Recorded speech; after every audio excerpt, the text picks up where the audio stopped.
We're jumping into the part of our service we've all been waiting for. How many of us, just by a show of hands, and I'm sorry I can't see our hands online, but you can give a thumbs up in the chat if you want. How many of us have been to a question box service before? Okay, so about half and half, right on.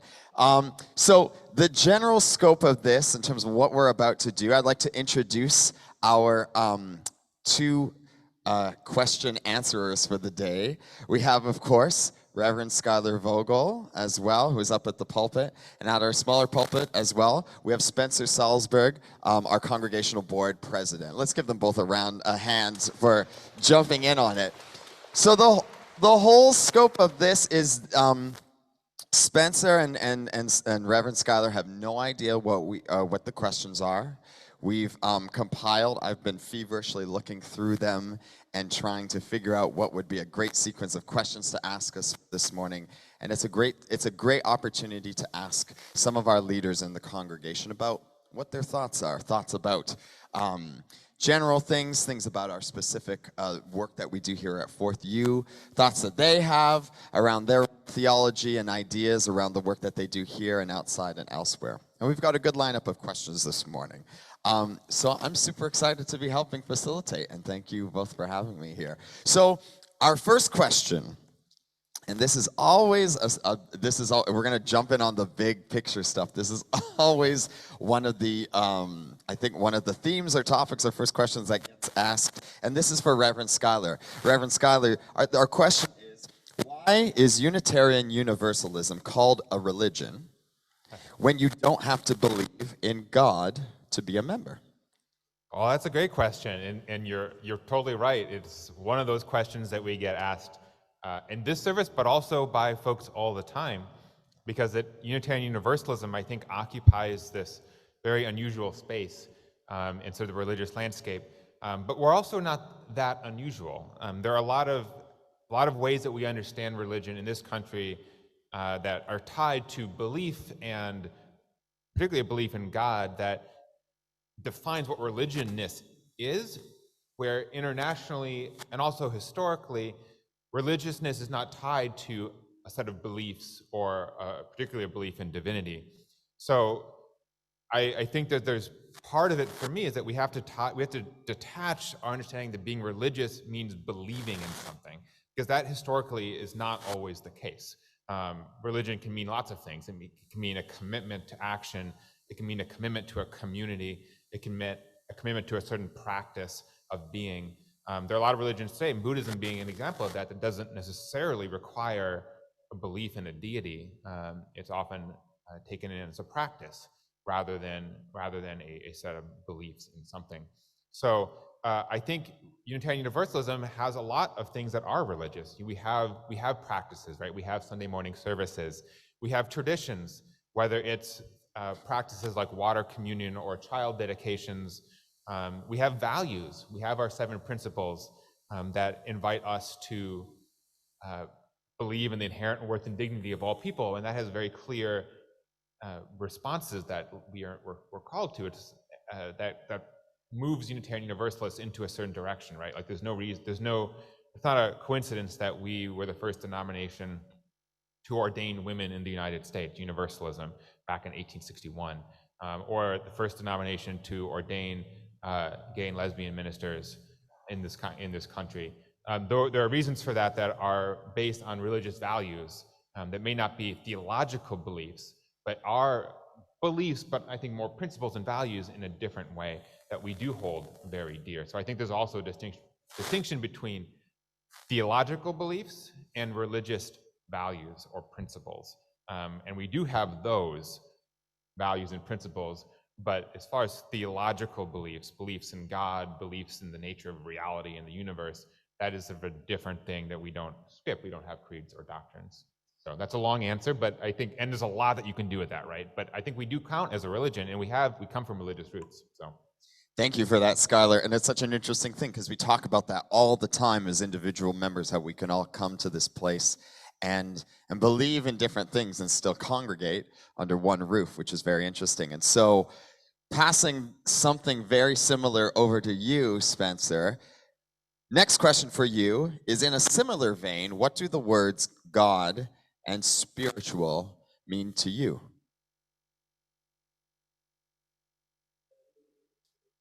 See if we get your juice going. Is this on? There we go. There you go. God and spiritual belief. Yeah, what do the words God and spiritual mean to you? To me, I think God is a spirit. I don't think it's a man or a person or a creature. I think God is a collective spirit that loves everyone. And I find spirit can be an individual spirit, an individual person's soul, or the collective soul, which is what I believe God is. Thank you for that. That's a great answer. And again, interesting just to see, what everybody might think of that, right? I'm sure there are many, many different answers to that. So okay, let's continue on that. How do you find? Let's pass this one back to Skylar. How do you find the sacred in everyday life? And maybe the sacred even needs a bit of a definition in and of itself. But the question specifically is, how do you find the sacred in everyday life? It's a great question, and I think the definition of sacred is also a question, right? That everyone has a different perspective on in Unitarian Universalism. For me, sacredness means something that is of some deep value of mattering beyond sort of the materialism that I think we can fall into. People who just think, or folks, the philosophies that see things as just what they are. And I don't think you have to believe in a God to see things or believe that things are more than what they appear, or at least hope that they are. And so for me, when I look for sacredness, I look at things that feel like they matter in some transcendent way or some deeply powerful way that defies my own simple understanding of them. So for me, sacredness is found in human relationships. It's found in feelings of love and bond with people in my life. It's found in the world and in moments of quiet and peacefulness. I love being out in the park and connecting with nature. I love sitting on my porch in the summer and hearing the world around me and just feeling safe and comfortable, and that feels like a deeply sacred, meditative space for me. And I find it here. I love coming in during the week when it's really quiet here and sitting in this space. And I invite everyone to come by sometime during the week to have that experience. It's a very different feel to be in this sacred space by oneself and with the quiet of the city muted around you after coming in from Central Park. I think we can really find little small ways, but I think that sacredness is through small, simple things often, less the flashy things that I think oftentimes we are told we should pursue. I love that. Thanks for that, Skylar. I agree. One of my favorite moments being in this space when it's in an individual moment is actually in the winter. And it's usually when we have the first snowfall and the park and the outside of Central Park West get blanketed with snow, and it creates this really beautiful view that you see out there of just this world being closed in, but just really, really singular and really, really centered. It's really beautiful. Thank you for that. Spencer, this is one for you. This is a two-part question. As our board president, you're a member of this congregation. And so the question I have for you that was posed is two-part. One is, why did you decide to join Fourth Universalist? And further to that, what would you say attracts people to Fourth U the most, and what keeps them coming back? The first question was, why did I join Fourth U? Why did you join Fourth U?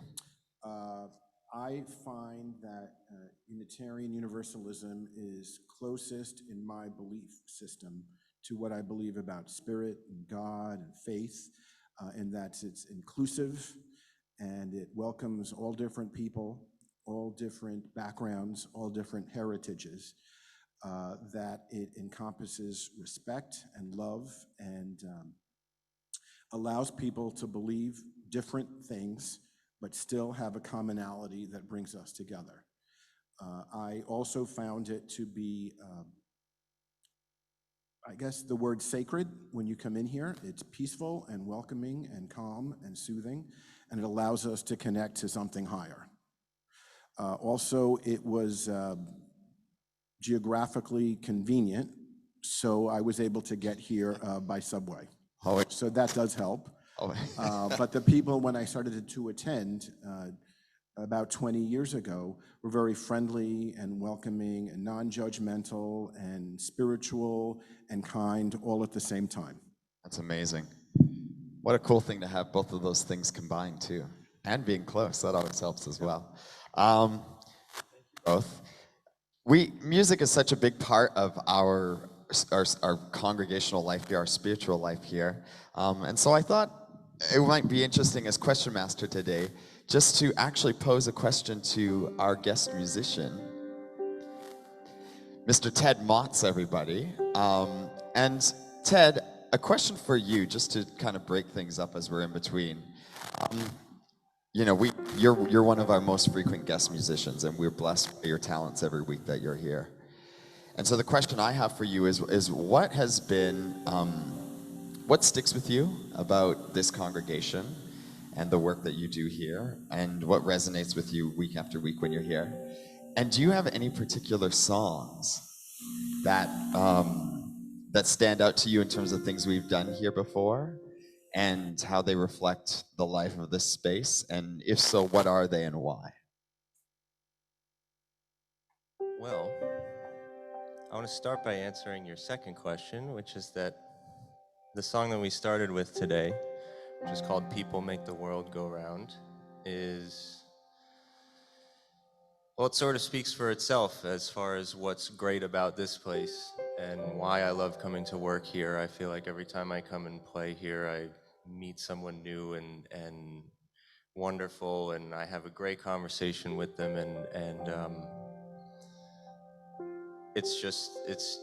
I find truth in the title of that song by just coming here, you know, that it is people that make your world go round when you have a good interaction with someone and it makes you smile, and you do something, you go out of your way to help someone, and you know, it makes you feel good knowing that you've helped someone else, and so that's what I love about working here.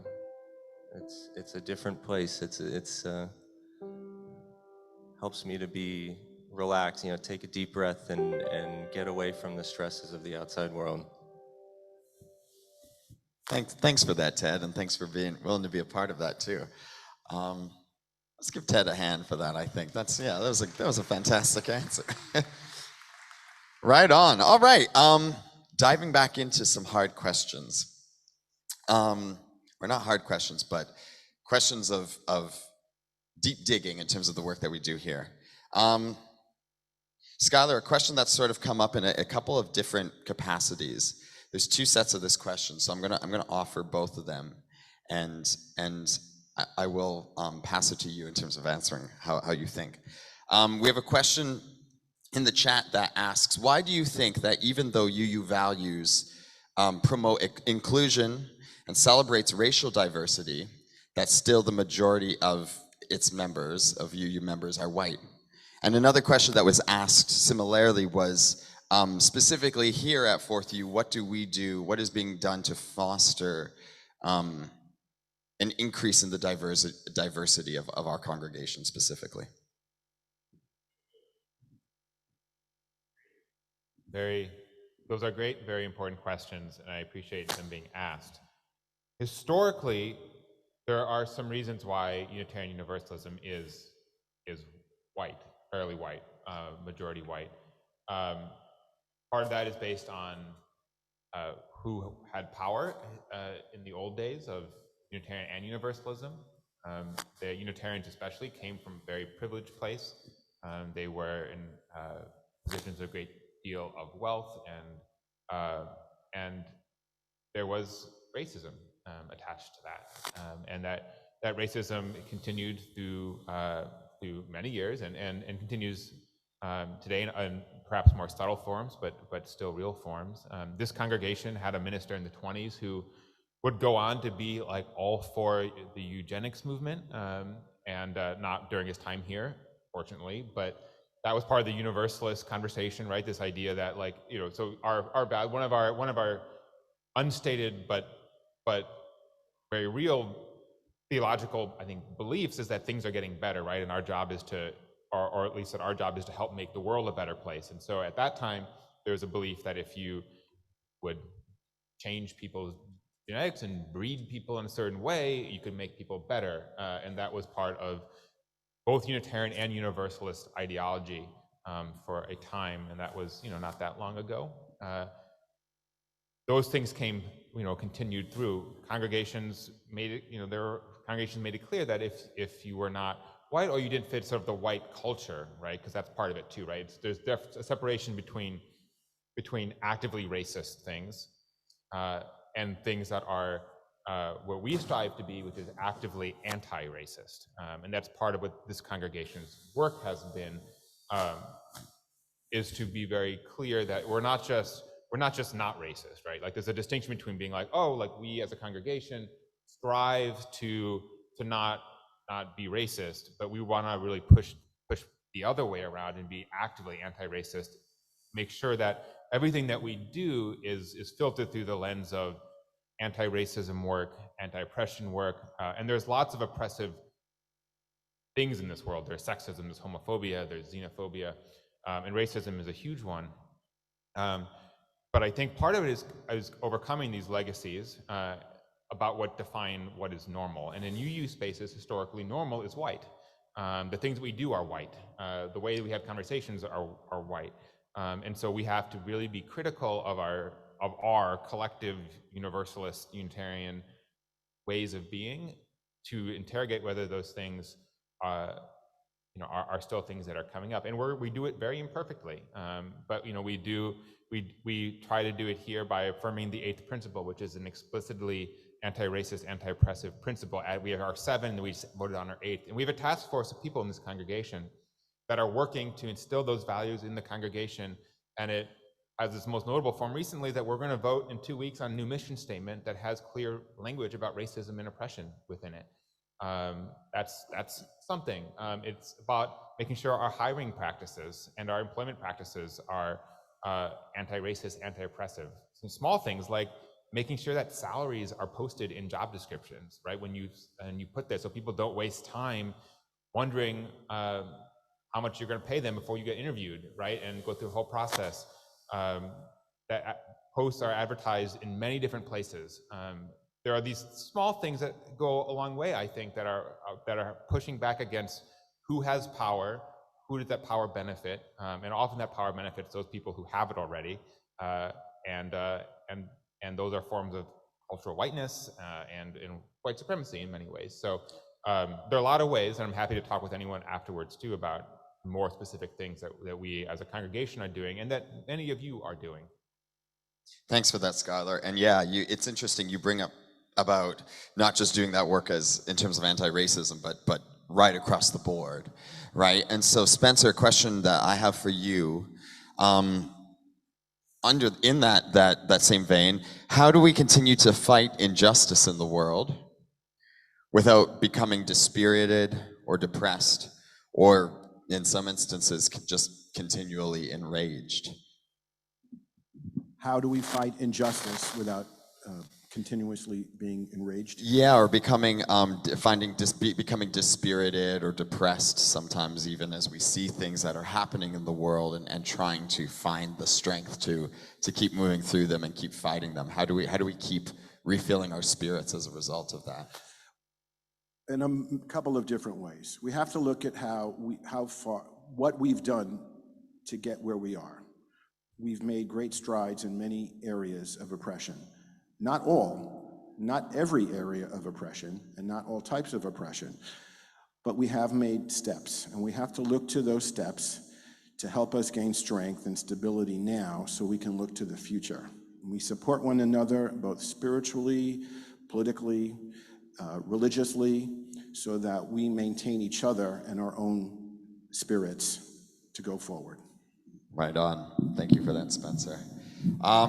We're coming close to the end of our time, But I do have one last question, and this is actually a question for both of you. And it's probably the most important question that's been asked so far, if I'm honest. What is your favorite Taylor Swift song? And let's add maybe a Y on there if you want to add that in as well. Skylar? Well, I do not claim to be a Taylor Swift expert. I do know that the very first Taylor Swift song that I heard and I remembered and I liked was Teardrops on My Guitar. I believe it was during her country phase, but it was fairly early on, but it was catchy, and it felt like she was going to be going places, and she did. So I still have that. I can still kind of remember a few lyrics from it, and I think that would be my favorite. That's a great one. Thank you for answering that with so much respect, too, as well, and reverence to the question. Spencer, your answer? Shake It Off. Plain and simple. But honorable mention to the one that she released from the album, I think called Love or Lover, and it's Why Do You Have to Get So Mad? Why Are You So Angry? I've only heard it a few times, and I've seen the video. What was that? Something like that, yeah. We may even have a title waiting. That might be a conversation for coffee hour all around. That one gets an honorable mention. There we go. So we got 3 Taylor Swift tunes to go away with. Reverend Scholar, Spencer, thank you on behalf of everyone here, everyone online too. Thank you so much for rolling with it. Let's give them a huge round of applause for a fantastic question box period. And let's thank Sean too for being our host. Excellent.